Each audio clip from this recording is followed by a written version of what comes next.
नमस्कार, सीमा मराठी किचनमध्ये तुमचे स्वागत आहे।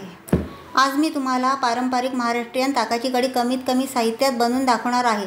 चला तर मग सुरुवात करूया। ताकाची कढी बनवण्यासाठी लागणारे साहित्य: ताक, बेसन, कोथिंबीर, कढीपत्ता, मिरची, जिरे, मोहरी, हळद, मीठ। कढी बनवण्यासाठी मी हे अर्धा लिटर ताक घेतलेले आहे, ते आपण या टोपामध्ये ओतून घेऊया।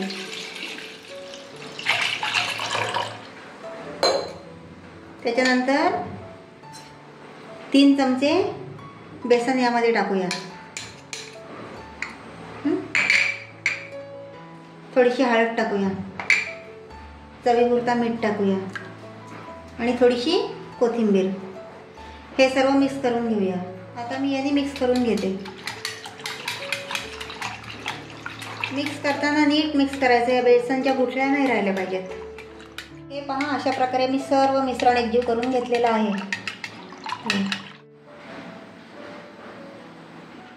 चला आता आपण कढी बनवायला सुरुवात करूया। सर्वप्रथम मी या टोपात 2 चमचे तेल टाकते। तेल गरम झाले की थोडीशी जिरे, थोडीशी मोहरी, कढीपत्ता,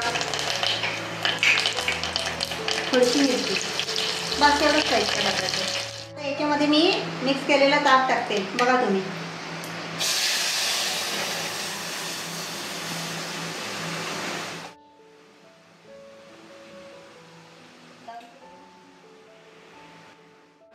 हे थोडं ढवळून घेते, म्हणजे आपली कढी फुटणार नाही। फोडणी दिली की असं ढवळत राहायचं, नाहीतर मग फुटण्याची शक्यता असते। असं ढवळत राहिलं की कढी फुटत नाही। बघा कशी मस्त झाली।